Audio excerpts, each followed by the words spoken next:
We're playing zombie. Right now I'm trying to figure out where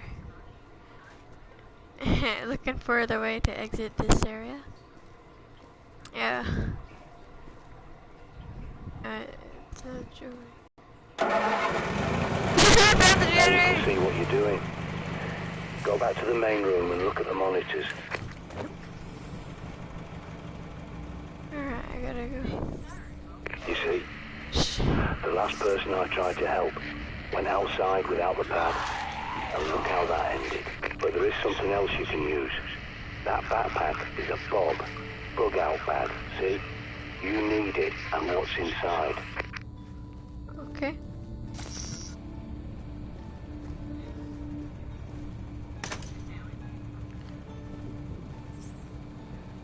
Yeah.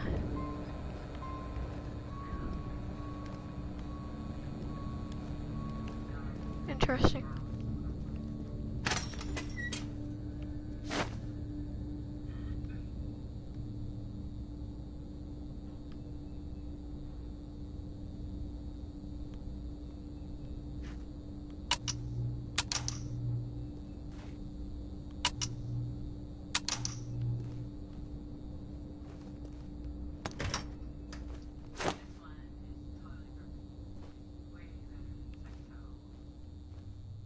Alright.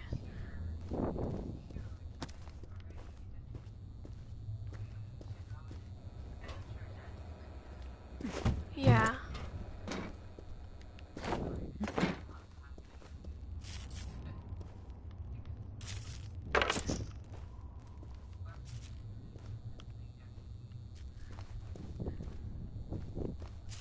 Why don't they have orchestra in Lake Jackson? Yeah.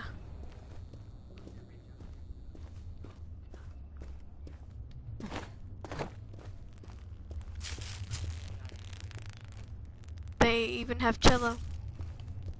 Now might be a good time to try out your radar.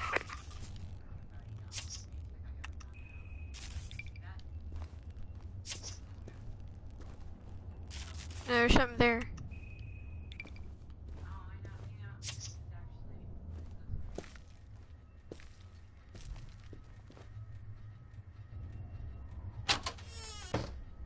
Go on, pick up the cricket bat. Don't be squeamish. Think of it as an unspoken agreement between survivors. Because if you got infected, wouldn't you want someone to do the same for you? Good going. A nasty business, but it's got to be done. Now, check that fob.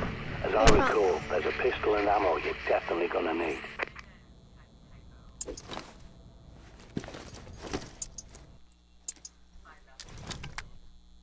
Good work.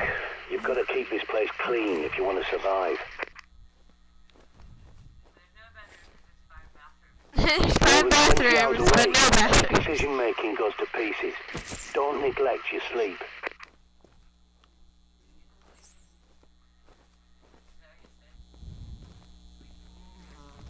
Don't reject your sleep.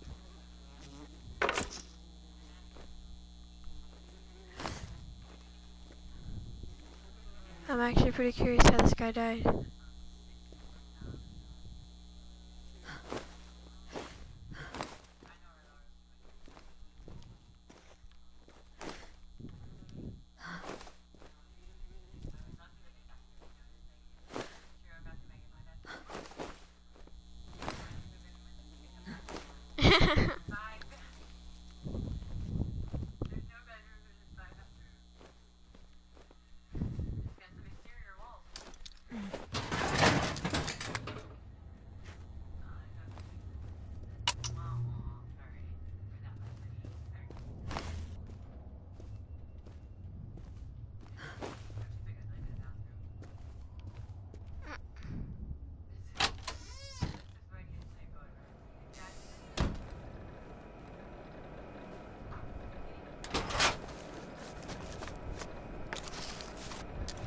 Nothing.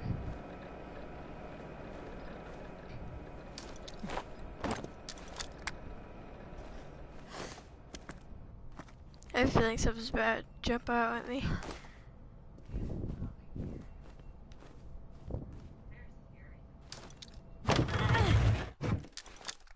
she's strong.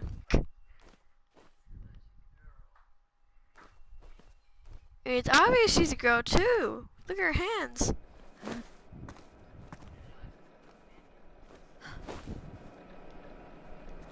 She grunts. It's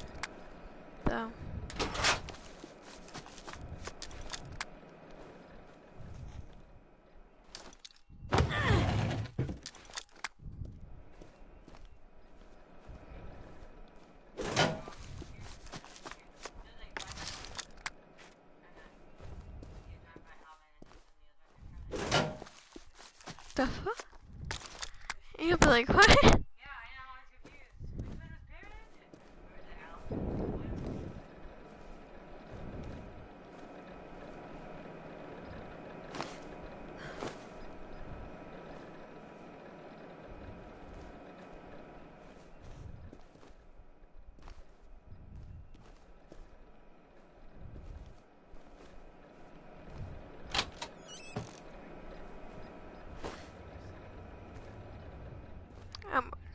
There's nothing.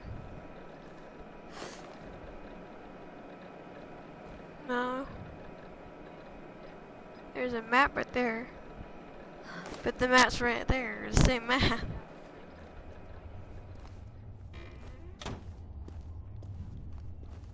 It won't let me check out that stuff.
Head back to the main room and take another look at the monitors.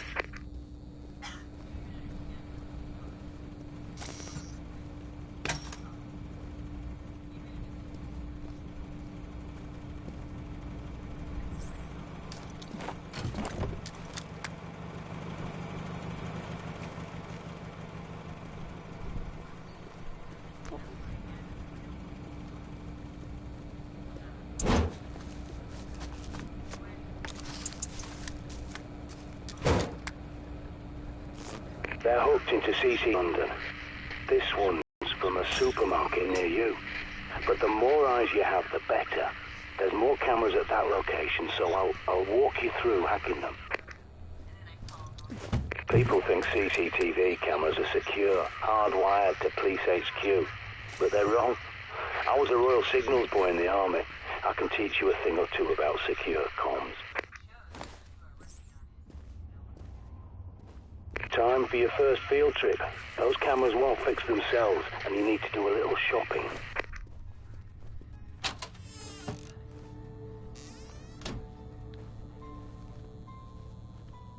I'm scared. scared. Give me a sec, I'll get those shutters up for you.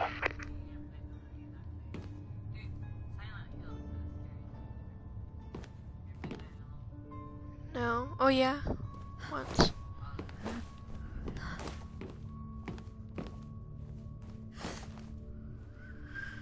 I'm checking for any zombies.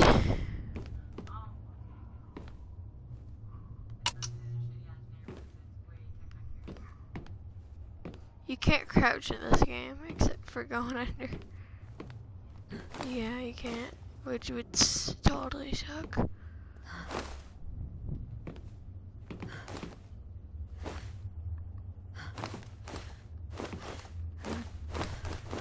This noise is weird.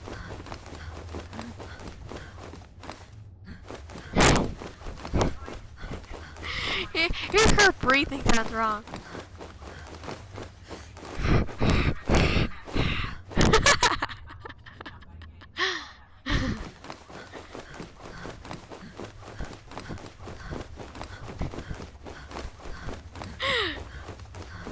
What?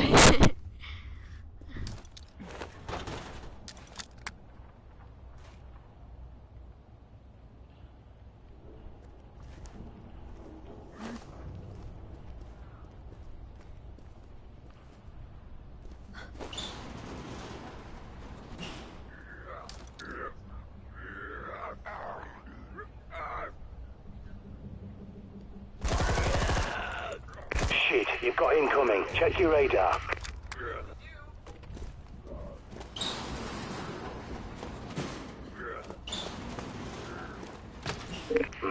You'll need a key card to get out. There's bound to be one somewhere at that station. Use your pad's environmental scanner to search the area. Perimeter looks calm, for now. Now, use your pad to scan the area and see what you can loot. Never look a gift horse in the mouth.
That's the one.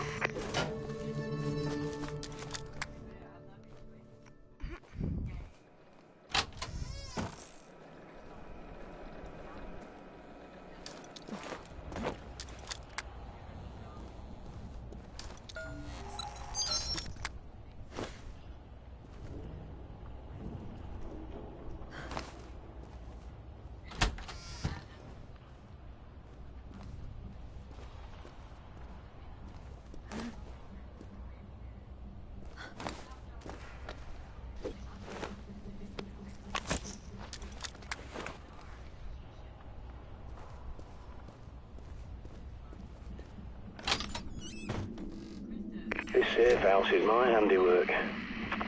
A long time ago, I teamed up with a bunch of no-hopers called the Ravens of D.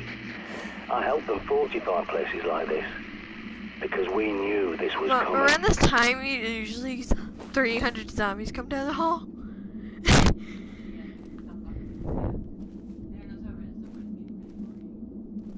This is pretty much tutorials right now.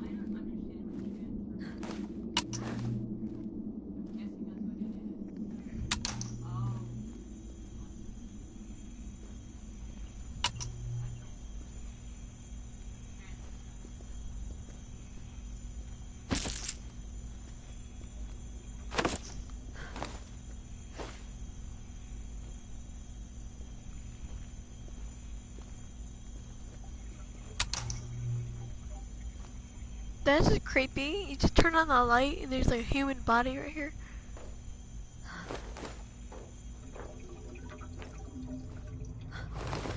No, it's a human. They're taunting zombies.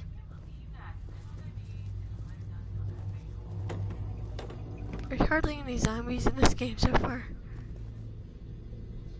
And all I know, there's there. You've almost made me fall.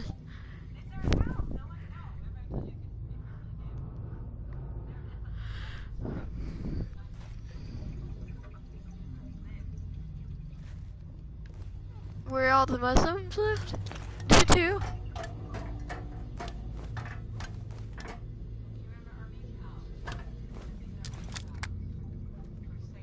They're shouting it again?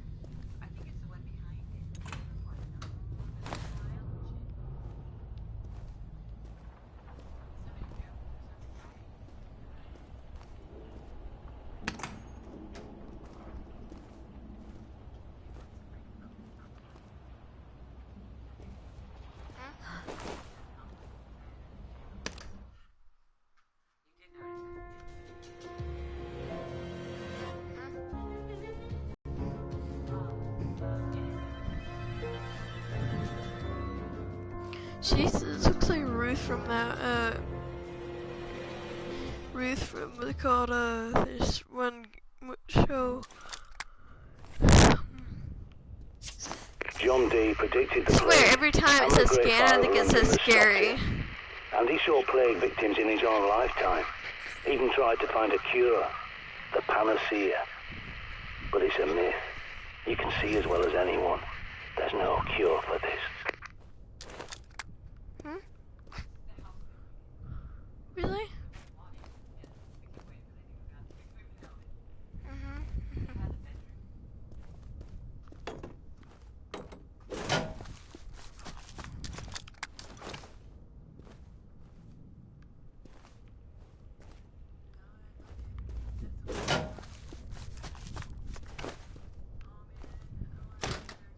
Use your pad to scan that door and I'll hack it open for you. I'll get that for you. I've locked the place down for your safety. Okay, you're free to come and go now. Wait, what?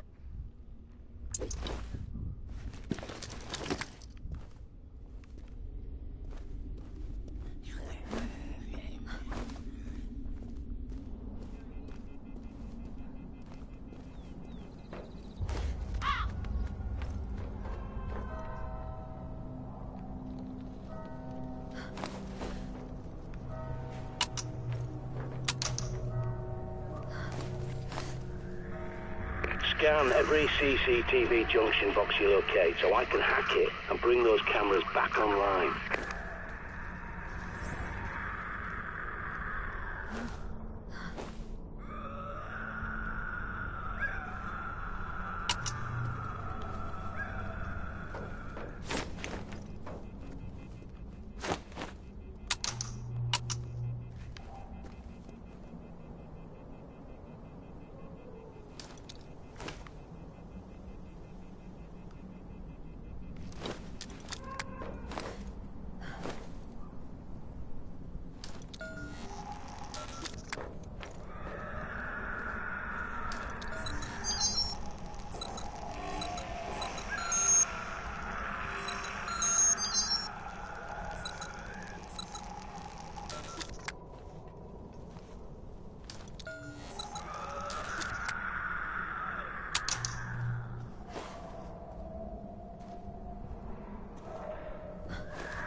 Stash.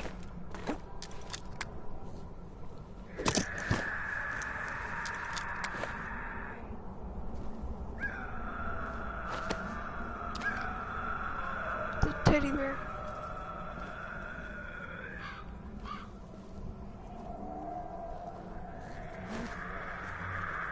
Mine?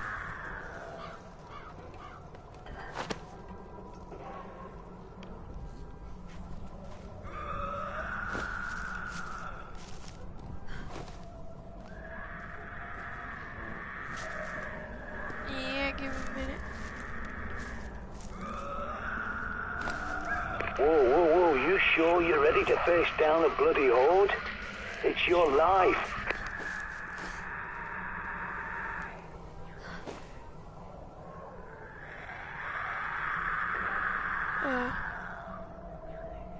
Oh yeah.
ceiling fan to building structure. It's heavier than a light fixture. It needs to get secured right to the building itself, and we need to get power up there. So we could probably come off of this outlet right here. We could fish from the outlet up to a switch, and then from the switch we could come up the wall, across the ceiling, and down to the fan. But that's a pretty complicated installation, and it's going to mean putting a few holes in your wall.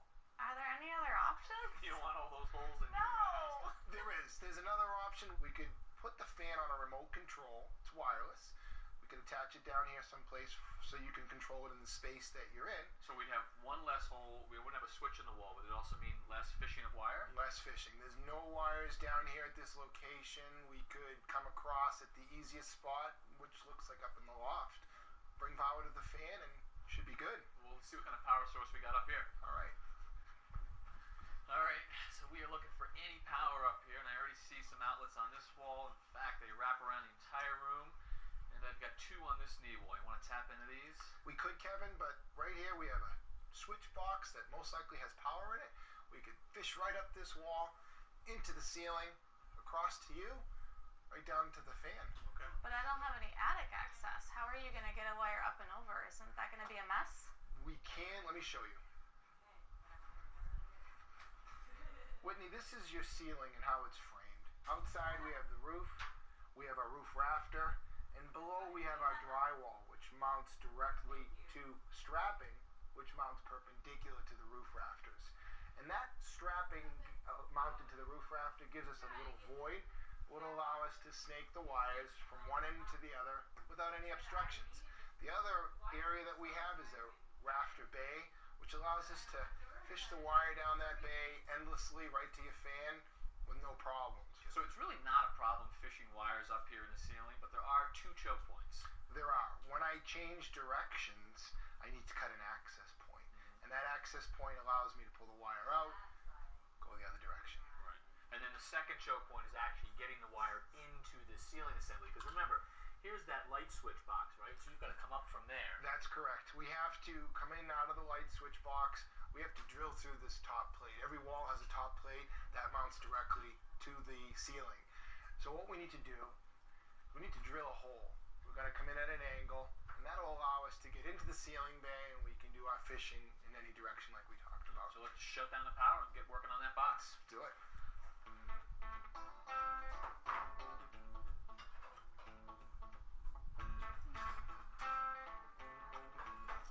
I'm going to break off this tab with my needle nose pliers, and that'll allow us to get access to the wall with my fish tape. Great. Looks like we're all the way up to the top plate that I showed you. What I usually do is put my finger right here, and I pull all the fish tape out. I can show you. We're right up to the top plate. To expose the top plate, I cut a notch in the wall using a keyhole saw.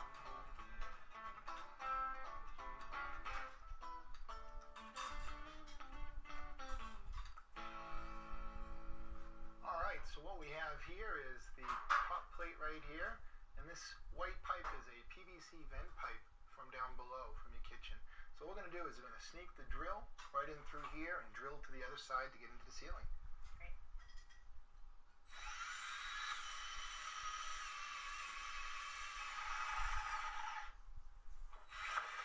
Great, we're through. So we're through the top plate in this wall, which is right here, and that means we can fish a wire along the ceiling going in this direction, but we're going to have to turn and then continue fishing it down the ceiling in that direction. So at this turn, it's our first choke point. That's right, so I need to cut an access hole. That access hole we could just cut and patch, or I could put in a fixture box for you, which would allow later on down the road to put a light fixture in. And this fixture box can be, for now, just covered with this plate. So the only thing that you're going to see is right there. The box comes with this template. I'm going to go ahead and trace it out.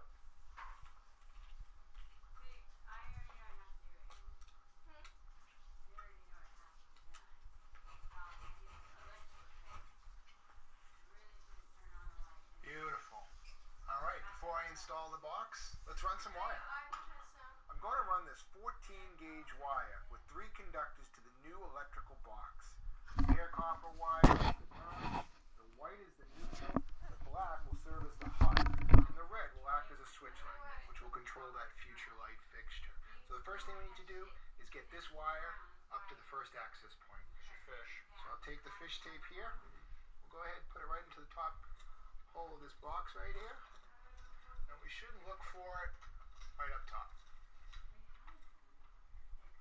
Even popped out for you. Alright, there we go. So now I need to take the wire, tie it onto the end of the fish tape. Now I have the electrical tape, which I'm going to wrap the wires so it'll go right up through the box really easily. Alright, good. And I'll pull enough slack to get us right to the fixture.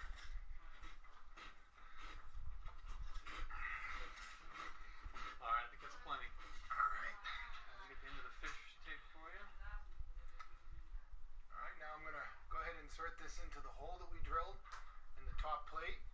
And you should be able to get it fairly easy. A little further. More. Yep, there it is. Alright, pull it out.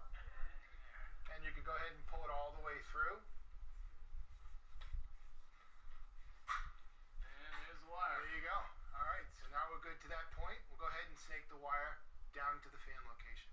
Whitney, what we need to do first is cut a hole in the ceiling for the fan box. What I've done here is set up... You have great content. Maybe it's an interesting article, a video, recent press coverage, or a blog post. The problem is, not enough people are seeing it. So how do you drive more traffic to your content? How do you reach those relevant audiences that you'd love to turn into leads or customers for your business? The answer is Outbrain.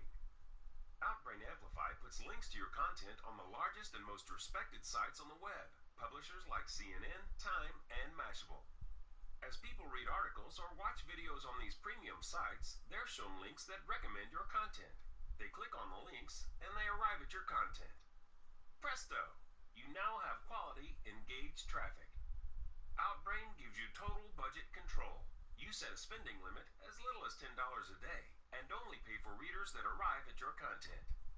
Getting started is a breeze. You create a campaign in a few simple steps, and within minutes, you'll be up and running. It's that simple. Get more people to your content. Get started with Outbrain Amplify today.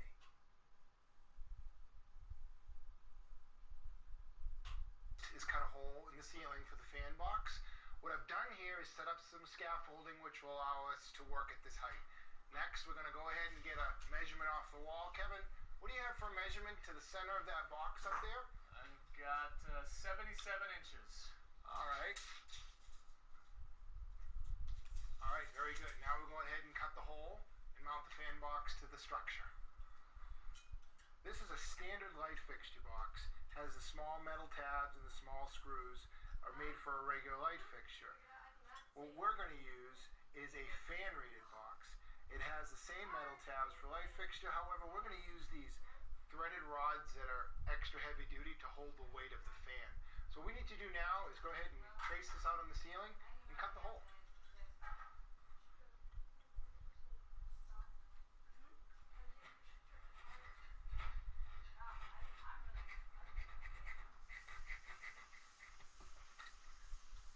Okay, so it looks like there's no strapping in your ceiling. That is the bottom of the roof rafter right there. There's supposed to be a void right here, which we had actually found up in your loft. So this box that we originally talked about is not going to work. It's too big. It won't fit in the space. So I've had this pancake box, which is a lot thinner, and we can go ahead and attach that to the bottom of the roof rafter, and that'll support your fan and be flush with the sheetrock. Okay, Kevin, push the snake down. Are you smart? Keep going. Keep going.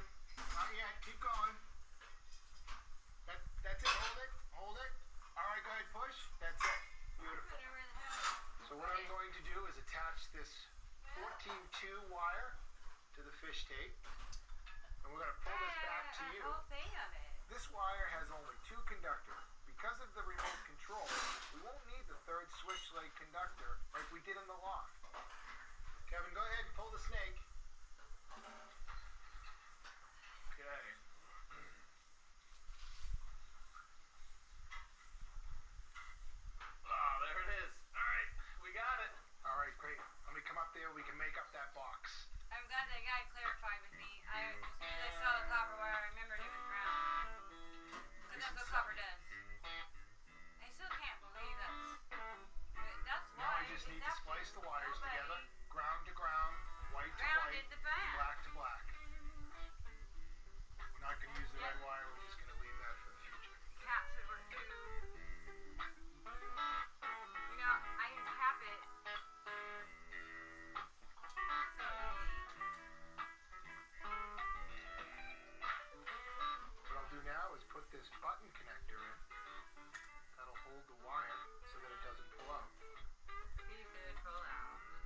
right through the back, and it won't pull down. And I screw the pancake box directly to the roof rack. Hey, here it is. Here's your new fan. It has a satin nickel finish. It has a light kit that we're going to mount on the bottom with wooden blades. Now it's normally made to mount on a flat ceiling when it comes from the factory, and they give you this rod right here, which is only about 3 inches long. And you can see if the fan was hanging down from the rod, and we took the blade, it would hit the ceiling over here, because your ceiling is slanted. So what I've done is installed this 3-foot rod. It's the same finish as the fan, and it'll bring the fan blades down 3 feet below your ceiling. And Really this nice. is what's going to connect right up to the box. We got That's to wire right. that. This metal bracket will carry the weight of the fan, and it attaches to the pancake box with screws. And this is the brace that will support the fan. And on a vaulted ceiling, this opening needs to be facing upwards towards the high end. And that just attaches with a few screws. And this is how we hang a ceiling fan on a cathedral ceiling with a ball joint. It just hangs automatically, plumb. Now all we need to do is wire it up, tie all the grounds together, the 2 neutrals together, and the 2 hots.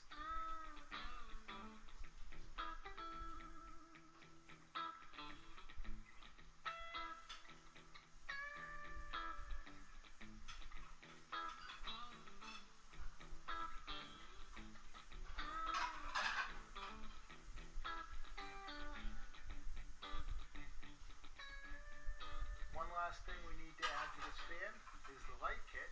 I'm going to take this plate off, and we're going to tie white to white, black to black.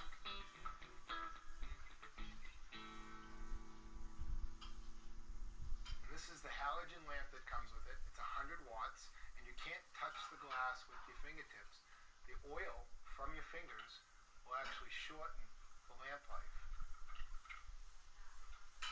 Last thing we have is the frosted globe.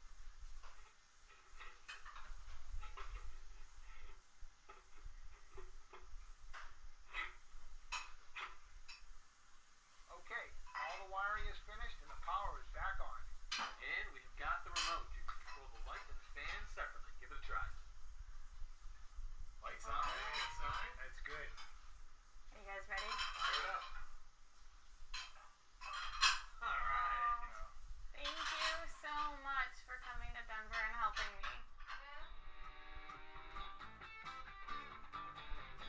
What?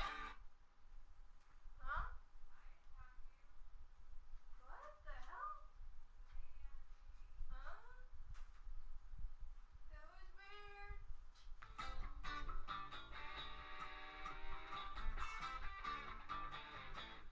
Alright, well there are a couple of things that could be going inside that shower valve. Let me show you how it works. And Nick, behind this nice plate and knob, inside the wall is this. This is the valve body. It has a hot pipe coming this side, cold into this side. This goes down to our tub spout, and this goes up to the shower head. Now the key to making this mixing valve work, to be able to deliver hot and cold mix from your shower head, is this cartridge right here. Now this is brand new, so it's going to come apart easily, we hope. There's a retainer clip that pulls out. And now the cartridge will pull straight out. Okay. So now you can see inside there's a hot port right here. There's a cold port right here, and the hot and cold mix inside this cartridge. And inside this also is a pressure balance feature, a little piston that goes back and forth to adjust for changes in pressure in your building. So if somebody flushed the toilet, you wouldn't get scalded from the shower valve. So what I'm going to be looking for is there a place where impurities or something washed up in here to clog this port here, the hot water port, or is this cartridge clogged? So now it starts for us by turning the water off. So I hope there's a couple of shutoff valves behind this plate.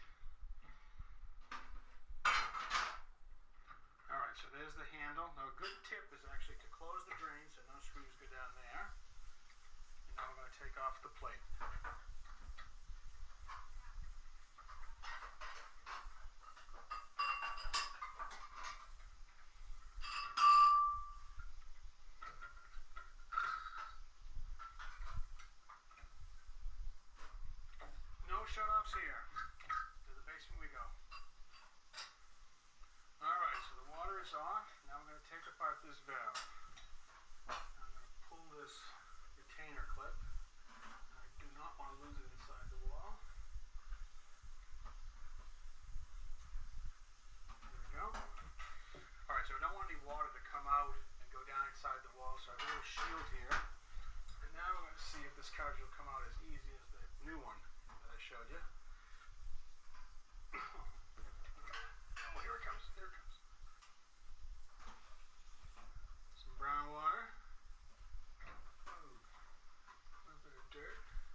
looks like it's got a fair amount of dirt and rust inside that cartridge. Alright, so that shouldn't be like that.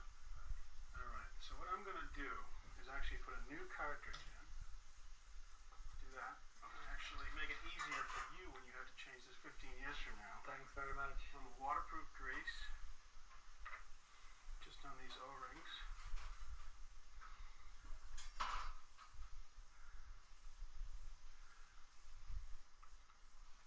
Okay. Now there's an H and a C right here. Do you see it? That's going to be the way we want to orient this cartridge when we go back in. Come on. Okay. Right now the retainer clip. Don't drop it, Richard. Good. Alright, Nick, why don't you run downstairs and turn that water back on for me, alright? Okay. Okay, Richard, water's back on. Alright, let's give it a test. Here's the cold. It's cold. Coming all the way around to hot. Oh, great. That's got it. Look at that. You got pressure and the water is hot. Nick, Fabulous. you have a working shower bell. Good stuff, Richard. So, what do you think caused this? Well, what I think happened is that piston that I talked about that went back and forth for the pressure balancing feature, I think it got clogged. You can see some impurities here. Maybe a piece of the water heater or a little flake came up and clogged the cartridge. And the manufacturer also calls out that any bathroom like this that's not used all that often, that piston can actually get stuck. So you really want to exercise it every 2 or 3 months. Okay, I'll be sure to do that. All right. Hey, thank you very much indeed for coming all the way It out was here. my pleasure. I will put the plate back together again and I'll get out of here. You guys look good. 2 minutes up. Rub-a-dub-dub. So you were hoping to find shut-off valves behind that plate. Were they there? No, they weren't. If they were, they would have looked like this. It would have been a screwdriver slot on the hot and the cold. And these are really a lifesaver for future service, particularly if you're in an apartment building where if you didn't have them, you have to shut off the entire building. Oh, right. Now, how did the rust get in the system? Well, a lot of people don't get a chance to visit inside of their tank-type water. This is a steel tank with glass lining. What you're going to find is rust. It doesn't take much of that rust to come up through here and clog a cartridge like this. All right, good information, Richard. Thank you. And so until next time, I'm Kevin O'Connor. I'm Richard Thurman. I'm Roger Cook. And I'm Tom Silver. For Ask This Old House. So you said you took this cartridge out and exercised it. I mean, do you take it around the block? Yeah, twice a day.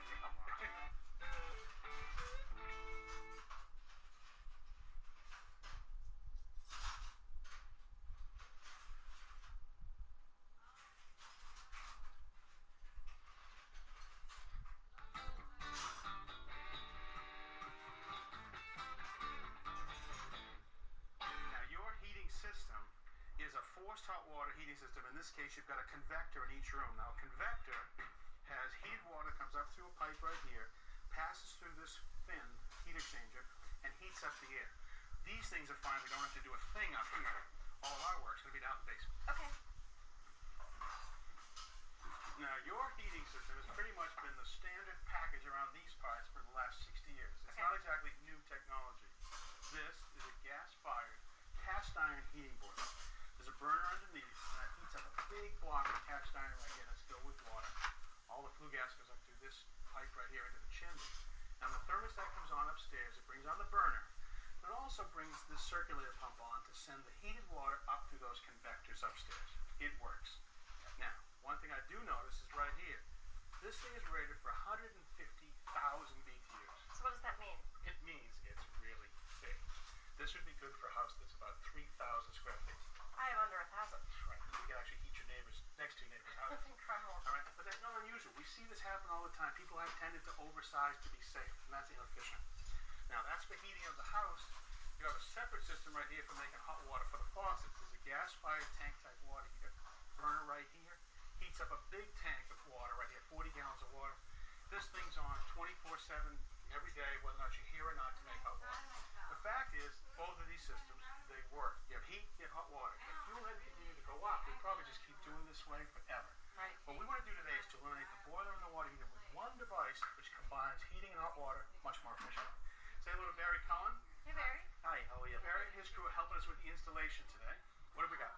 What we have here is we have a gas-fired combination boiler, and it provides both heat and hot water to the house. And what we call it is a combi. So this one small unit's going to replace both of those. Yeah, let me show you how it works. It looks a little daunting, but let me demystify it a little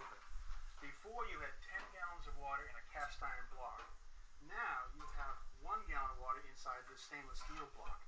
Here's that circulator pump like you had before, which pushes the water through to be heated inside this block. It goes out to your convectors, gives up its heat to upstairs, comes back cooler and to be reheated. So that's your basic boiler, but it's much more efficient. Where it differs is this: it can make domestic hot water. See this shiny thing right here with the orange and silver? This is actually a very ingenious flat plate heat exchanger. Now this is a series of plates that are stacked on top of one another.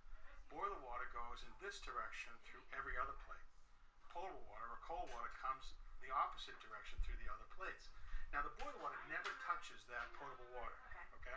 But what happens is the heat from the boiler water is given up to that cold water, thereby making hot water up at your faucets, right? What's nice about this is this burner doesn't come on to make hot water for the faucets unless you open up the faucet, which means you don't use anything if you're not using any hot water, and there's no tank. Wow, that's amazing. It's pretty cool. Now, Barry and his crew have done a good job. You got a lot of stuff done here. You got plywood, the hangers are up. I see gas piping, water piping. We're ready to put this up? Sure. All right. There you go, freezing. Okay. You got it? Okay, good. Now, one of the things about these units, they're so efficient that there's not much left in the flue gas except a little bit of temperature and a little bit of water. So we really can't go into the old-style chimney. We have to actually vent to outside. So we're going to need two holes to the outside. One is for the flue gas to go outside. The other is for combustion air, the air to be burned to come inside.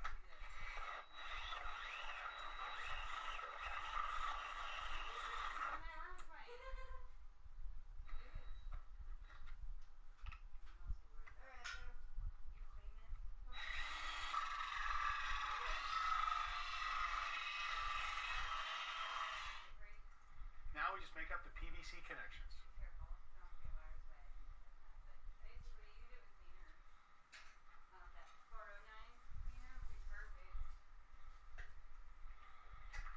Okay, turn it in. Twist it in. That's good. Well, it turns out that this side of the building is really a good location for the sidewall venting. You can see the intake right here. Here's the exhaust. Each of them are going to have a screen to keep out birds and bugs. Okay. Now, the codes have clear rules about placement. It wants to be above the snow line so the intake wouldn't get blocked by snow, which it's fine. The other is the exhaust cannot be within 12 inches of a window, so that's fine. And finally, it needs to be no closer than 1 foot between the intake and the exhaust. You don't want to bring flue products back in to be reburned. Perfect location. Great. All right, Barry, the venting's completed now. Yeah, all we got to do now is the piping. All right, so piping, that means hot and cold piping right here. We also have the supply and return piping to the heating system right here, and the gas connection to the new combi boiler.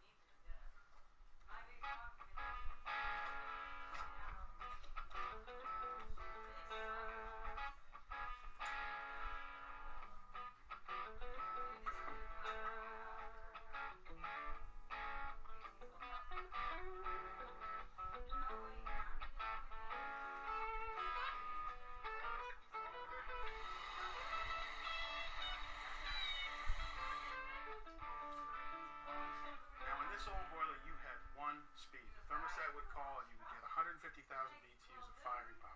With the new device, it's got a modulating gas valve. And that means it can modulate between 17,000 BTUs up to 75,000. So we can always match the load that we need.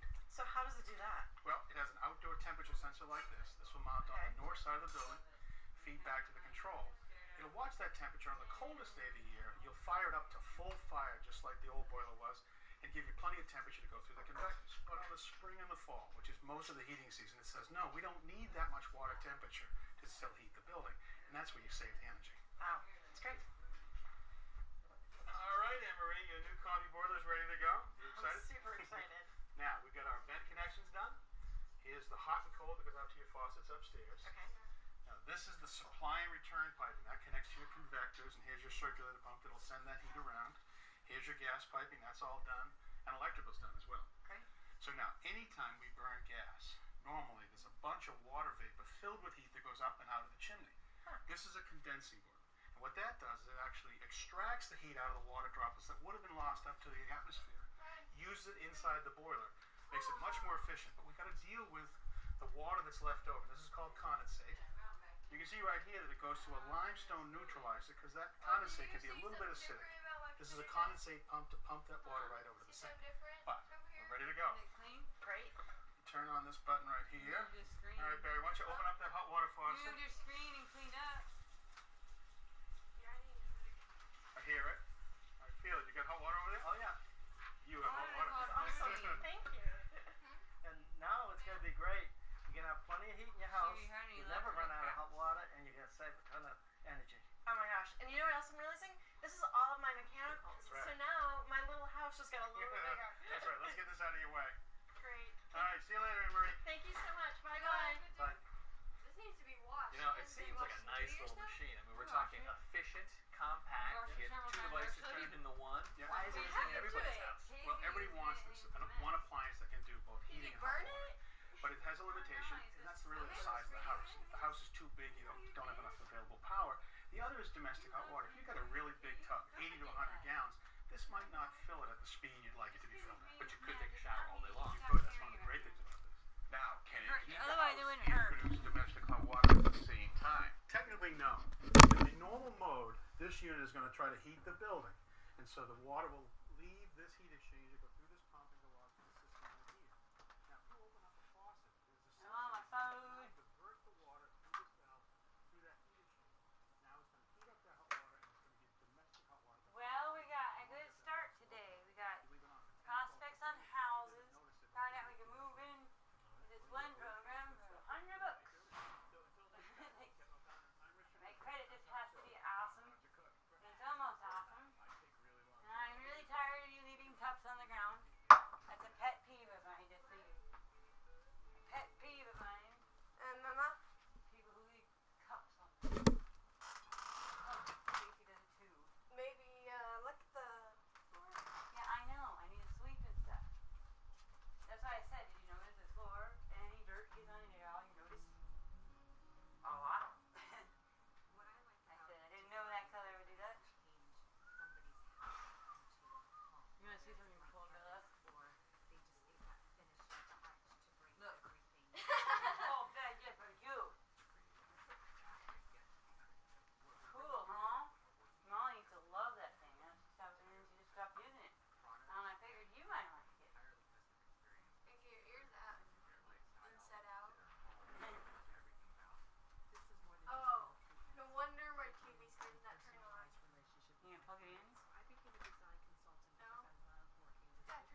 wash those pans, I told you about earlier, leave them on the floor.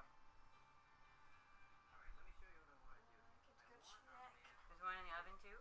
top of the top to cover this top edge down each side.